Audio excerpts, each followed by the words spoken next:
Good evening. Of course, I'm Sheriff T.K. Waters. This is Director Ed Cayenne from our Director of Homeland Security and Investigations. Our integrity unit also falls underneath him. That's why he's joining me up here this evening. Today, the Jacksonville Sheriff's Office is releasing information regarding the circumstances of William Anthony McNeil Jr.'s arrest on February 19th of 2025. Yesterday, while I was in church, JSO became aware that cell phone camera footage purportedly of this arrest was circulating on social media. At my direction, the agency immediately began both a criminal and administrative review of the officer's actions. These administrative reviews are ongoing, but the State Attorney's Office has determined that none of the involved officers violated criminal law. Even though the administrative review has yet to be completed, we are releasing the body-worn camera footage today because Officer Bowers has consented to its release and waived his officer's bill of rights pertaining to the discrete piece of evidence. Because the administrative review is pending, the officer's bill of rights prevents me from releasing any additional information beyond these videos, as it is confidential under Florida Statute 112.532. As JSO's leader, I have vowed to be open and transparent with the public that we serve. Whether the information shared reflects well in this agency or not, I have always done my very best to tell the public exactly what's going on within the agency. When there are allegations of officer misconduct, our agency thoroughly investigates those allegations. When allegations of officer misconduct are sustained, we hold officers accountable, as I've done many times in the past. In this case, the cell phone camera footage that began viral circulation over the weekend does not comprehensively capture the circumstances surrounding this incident, and that is to be expected. Part of that stems from the distance and perspective of the recording cell phone camera. Another part of it stems from the fact that the cell phone camera did not capture the events that preceded Officer Bowers' decision to arrest McNeil. Moreover, cameras can only capture what can be seen and heard.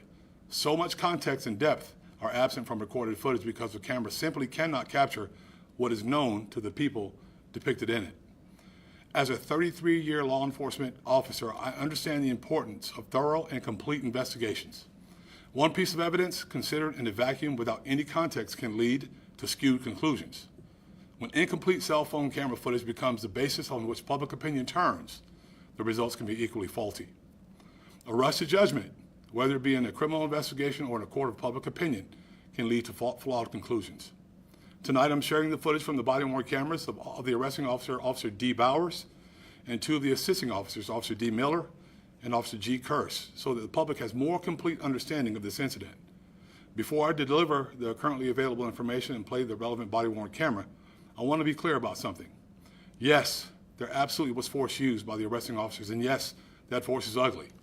But as I've said many times before, the reality is that all force, all violence is ugly. And just because force is ugly does not mean it's unlawful or contrary to policy. But moreover, I want to provide the public with some background information pertinent to this incident.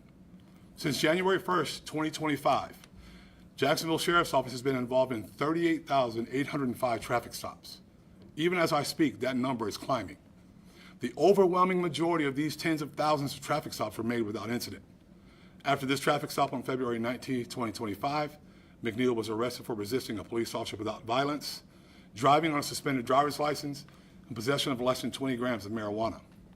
On February 20, 2025, McNeil pled guilty to and was adjudicated guilty of resisting a police officer without violence and driving on a suspended driver's license.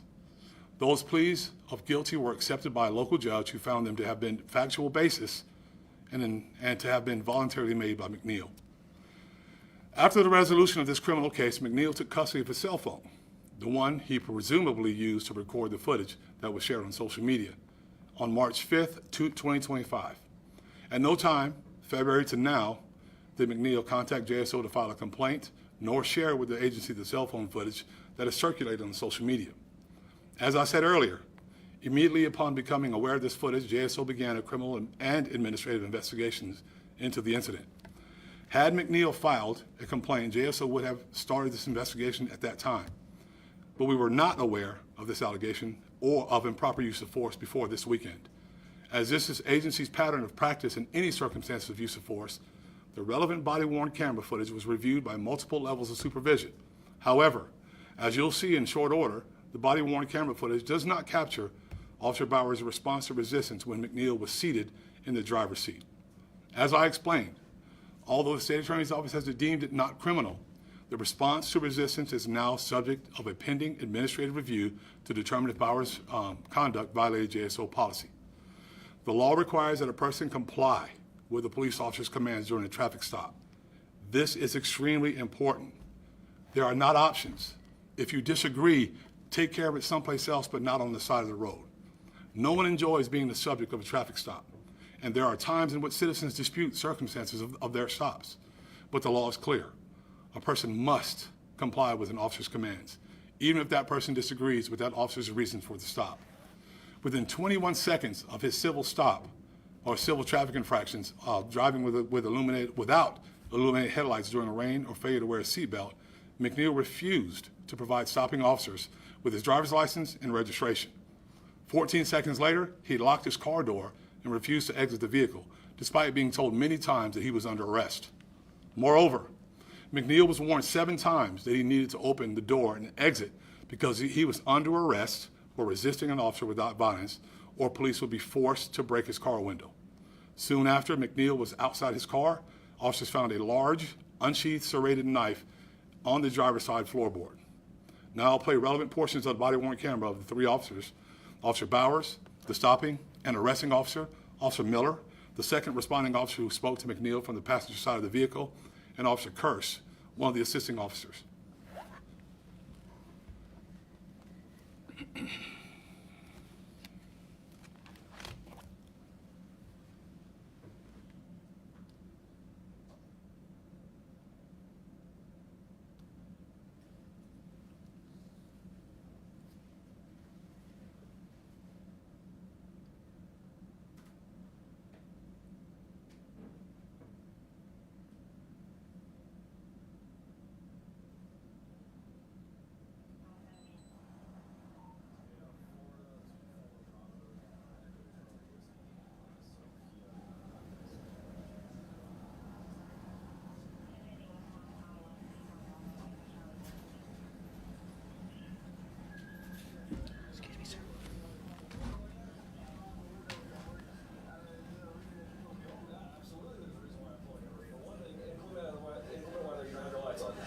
You're not wearing your seatbelt. I don't need the lights. And it's not raining. It's not raining. This is It's not raining. Okay, I'm not arguing with you. I'm telling you why I'm pulling you over.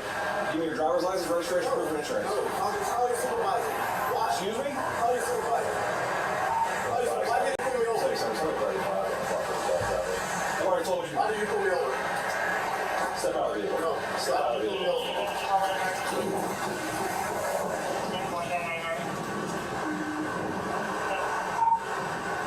I forgot to put the knife for me. Driver just slammed the door and locked it. Yep.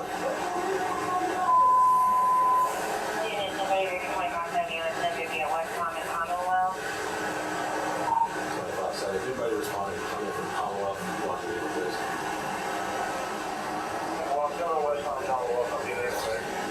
Keep your hands where I can see them, sir.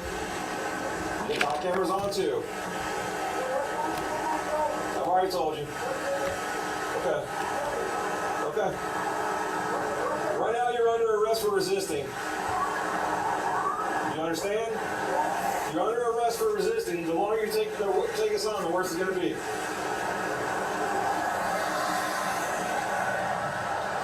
Keep your hands where I can see them, sir. Okay.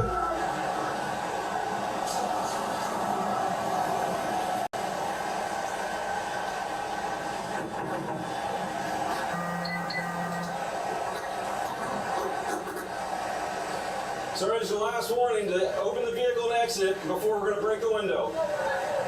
Open the door and exit or we are going to break the window.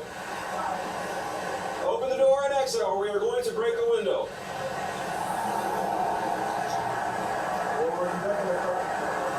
No, he's under arrest.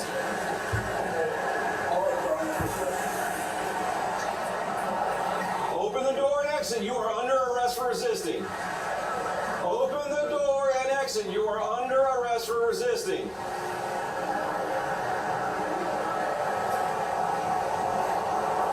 Open the door and exit. You are under arrest for resisting. Open the door and exit. You are under arrest for resisting. resisting.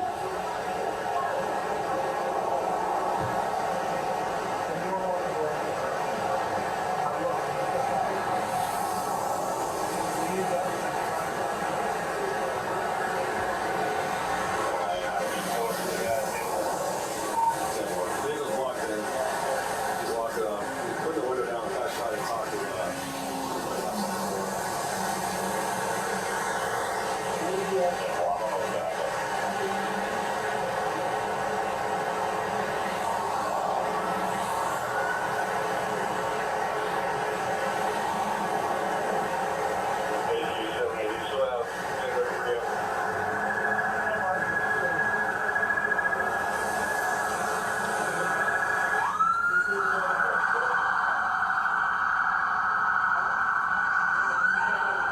Hey, I'm about to break the window.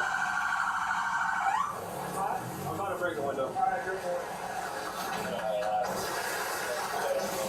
Exit the vehicle now! Exit the vehicle! Show me your hands. Here.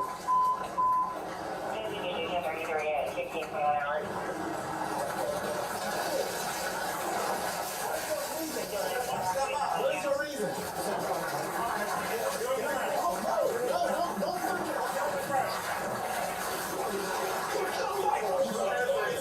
Put your hands behind your back. Resist. Hands behind your back.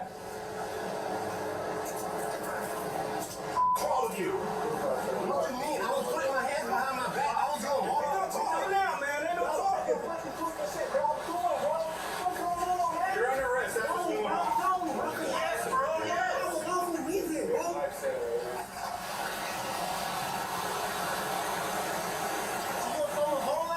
Yeah, I'm gonna take it off now, man.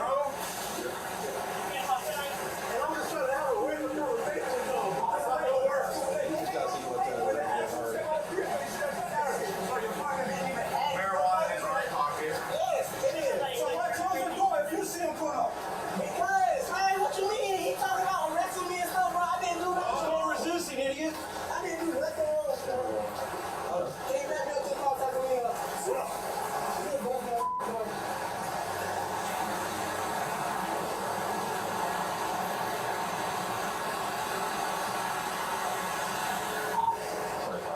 Start rescue. 1067. Doc Lane, 30-year-old problem. My laceration is left.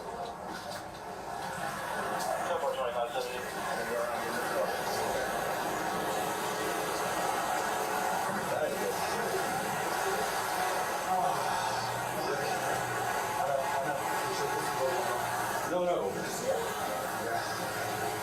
Oh, yeah.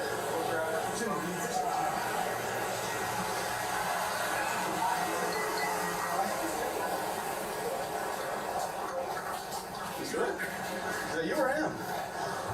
Okay.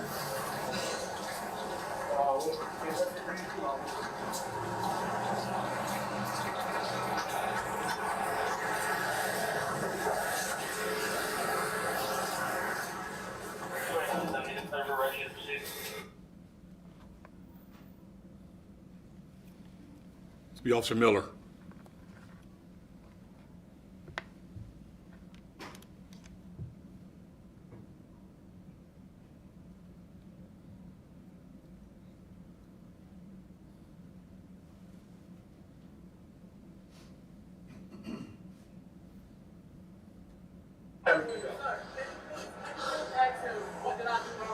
Well, we're conducting a traffic stop right now. You need to comply.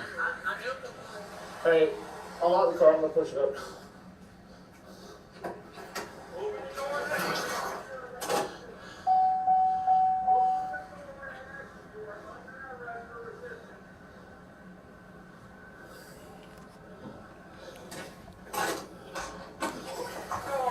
You are under arrest for resisting.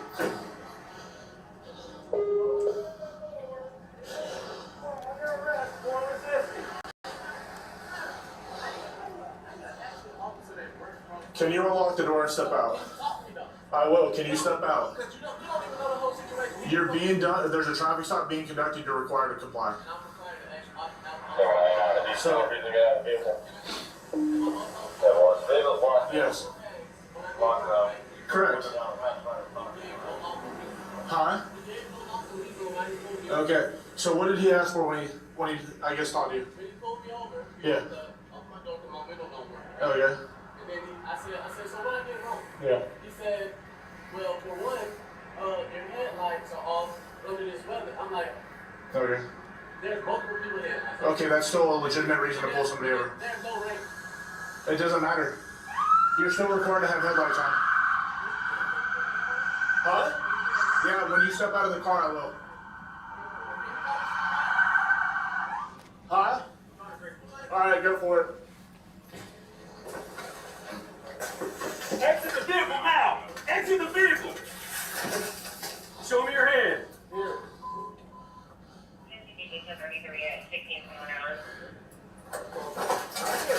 What's your reason, sir? What is your reason? Step out now. Alright.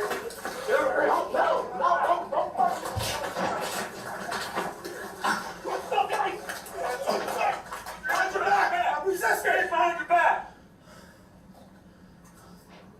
What's wrong with you? 2574, lift 1033, one in custody.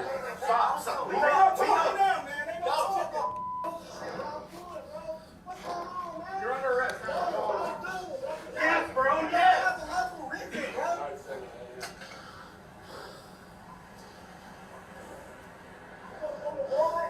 Yeah, I'm gonna take it off you, bro. Yeah. That's not how it works. It ain't no too late. When they asked me to step out of the vehicle, you should have done that. So your partner didn't even ask. Marijuana in your right pocket. Yes, it is. So why close the door if you see him pull up? Because, man, what you mean? He talking about arresting me and stuff, but I didn't do Well, nothing no wrong. resisting, idiot. I didn't do nothing wrong. Camera rolling in there. Can you back up to the car so I can clean up?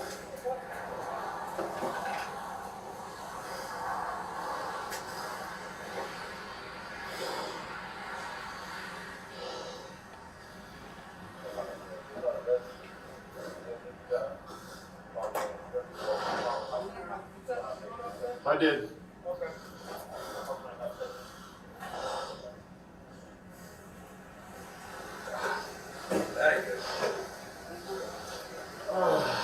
You did? I know. You should have put some gloves on, bro. No. Yeah. Oh, yeah. Ah. Here. Huh? See that, John? What? The knife? Yeah, I see it.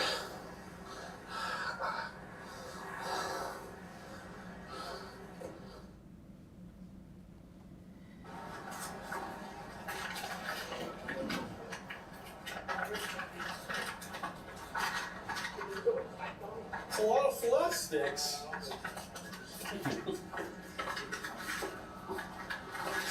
From you?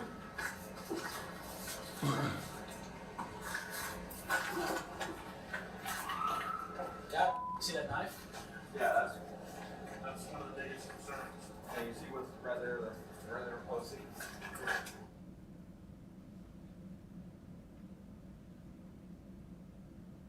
Narcan?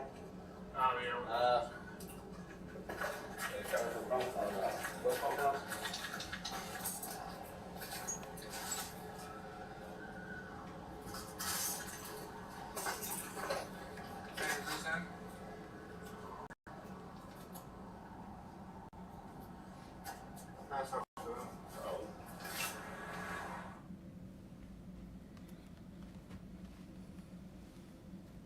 So I've said many times before, social media is not reality. One video clip devoid of context can be very misleading. Given that McNeil never brought this incident to JSO's attention, but rather pushed the cell phone camera footage that he had in his possession since March 5th out on social media, one can only assume, and I'm saying I assume, that he intended to inflame the public. The administrative process is still ongoing, and as such, I will neither defend nor commend Officer Bauer's response to resistance until all the facts are known and the investigation is completed. However, as the leader of this agency, I will not remain silent while important facts and information are buried to advance an anti-police agenda. The truth is, William McNeil Jr. was non-compliant with JSO officers within 21 seconds after he was stopped for multiple civil infractions. His non-compliance quickly rose to the level of criminal resistance to a police officer. McNeil was arrested and pled guilty to resisting a police officer without violence. Force absolutely looks ugly. And because all force is ugly, whether or not the officer involved acted within outside JSO policy, that's still what we're investigating. The State Attorney's Office, once again, has reviewed the case materials and determined that Officer Bauer's actions are not criminal. Now, JSO will conduct a thorough investigation to determine whether Officer Bowers acted appropriately with respect to JSO policy. When an officer does wrong, and I think every one of you know this and everyone that's listening, I will stand up here and tell you straight. And likewise, when officers justifiably use force, I'll stand up here also and I'll tell you straight. I ask the public for its patience as the administrative process is competently completed. Once we've determined whether Officer Bowers acted within policy or not, I will immediately share that determination with the public. Out of an abundance of caution, pending the outcome of this administrative review, Officer Bowers has been stripped of his law enforcement authority. Effective immediately, all video footage presented in this briefing is available on all JSO social media platforms, YouTube, and JSO's transparency page. So I'll be glad to answer any questions you may have right now. Yeah, Eric? Yes, sir. I know that he was charged with resisting arrest without violence. Yep. But there was, when I go back and look at the other video, from the cell phone video, Yeah. I can understand the officer punching the window out. But what I don't understand is, and I know you said that this was not ruled criminal, sucker punching the guy in the jaw. First of all, let me stop you. Not a sucker punch. I'm not excusing that administratively. I'm going to say that to you one more time. I'm not excusing that administratively. There are things that we definitely need to look at. But the context of this video should tell you everything you need to know. Well, again, I take it, Would it looks like it's a sucker punch because he's looking straight and Yeah. you see this. Right. Okay, and then you see them pull him out, and then Yep. you see a couple of punches to the face. Now, again, I understand breaking the window, but he charged him with resisting arrest without violence. So I saw a lot of violence. I think the public saw a lot of violence against somebody that was not violent. Well, first of all, Eric, don't try to talk the public into what they saw. They just saw the same videos you saw. So what we're doing, what I'm saying is that it is what it is. This is the information that I want to share with the public in context without a short clip. It's very important to do that because it provides a lot of information to the public. And you brought up the It's important, let me finish. It's important for the people to know that you're not allowed to resist a police officer when he's doing his lawful duties. It's been dealt with in several different times. You don't resist when you're doing your lawful duties. You don't deserve to get violated, but you deserve to get what's necessary to get you under control and get you and take you into custody. So I'll leave there. I'll go ahead. One of the Jake. discrepancies people were seeing between the police report and what we saw in the video, even what we saw in that video, was the allegation that McNeil had reached down for the knife. That was in the police report. But What police report did you see that in? in the arrest report for McNeil, that was stated that the officer saw him, reach for the knife that was on the floorboard. The video that was posted to social media, and even in there, I couldn't see any clear indication of that. I mean, do you see that when you're watching? No, actually, I don't see where his hands are. I can't assume, Jake. No one can assume. We operate off facts and facts alone. I can't make assumption. All I can go by when I read those things is what's stated in the report. I'm not saying whether it's true or whether it's not. I'm saying no one sees his hands at that point. He says, put your hands up, then his hands come up. But it was after the strike to the face. Like I said, again, I'm not trying this case in front of the public. I'm trying to give the public the information in context of what happened. No one saw his hands at that point. Don't know what happened from there, but that's part of the investigative process. Yes, ma'am. So did officers take custody of the cell phone that he was using to record the incident? Yes, put it in the property room. Okay, that also was not in the report. But he got it back with all the information still on it. So can I get back to the sucker punch? The young lady back there had a question. We can get back to you in a second, Eric. So did this incident rise to a level that a response to resistance report was generated? Yes. Has that been reviewed? And is it still under review? What was the outcome? So here's the process. When force is used, a response to resistance report is written. It goes to the supervisors. The supervisors then, at that point, review body cam footage. So they would have reviewed this. But you can't see, admittedly, you can't see the strike at all. So it's very difficult. Had they seen that, it probably would have risen to another level to where somebody else would have gone further, which is why we didn't really know at that time that all this had taken place. I'm a big believer in being honest and upfront, and if something like that happens, I'm going to tell you about it, like everything else that we've done. But it's very important to make sure we get this stuff out here in context so folks can see it. Yes, ma'am. Sheriff, what are your thoughts on the video that was posted on social media? And here's one of the officers kind of turns off, the video turns off what's being recorded. What are your thoughts on that? I don't know that he turned it off. I know that at some point we stopped it, but we wanted to make sure you got a chance to see both views from the officers that were dealing with him publicly, talking to him face to face. At some point it's turned off, but usually when the interaction's over is when that happens. And that's why we're still looking. That's why we look at the entire process. That's why we check for JSO policy violations. I can't give you right now whether they turned it off at the right time or at the wrong time. This is my opportunity to share the information with the public, right? And so now we still continue to refer to the social media video. Well, I just showed you body cam videos with much more information. Let's acknowledge that because that's important. The importance is I'm showing you the video, the body cam video, from the entire incident from start until they had to turn it off or we stopped it for time, for time's sake. Do you know if McNeil ever filed a formal complaint? He did not. He did not. He never filed a formal complaint, which we'd have been all over it, if had that been the case. But he did not. Right there. So I just want to get back to the punch. This is just to be a yes or no question. Wait, Eric, are you going to tell me how to answer a question? I'm just keep it simple. All right, go ahead. Was it appropriate for the officer to punch this guy in the jaw after he'd already broken the window? Was that yes or no? Was that appropriate? It depends on the circumstances. But it's already determined it's not criminal. Now we're going to look for JSO policy violations. How about that? Is that good? Well, if a civilian did that to another civilian, they would be in handcuffs. No, not necessarily. It depends on the circumstances, the situation. I know that's how you want it to be. I know there's a tendency to want to be some massive cover-up that is not. That's why I'm here. I stand up, we talk to you about what happened, we give you what we can give you, then it's up to you guys to report it. But do you think the public is going to buy that? I don't know. My point is, Do you think the black community is going to buy don't use the black thing. I'm a black man. Wait, hold on, Eric, hold on, stop for a second, because you're trying to be incendiary, and this is not the time for it. This is me sharing information with our public, right?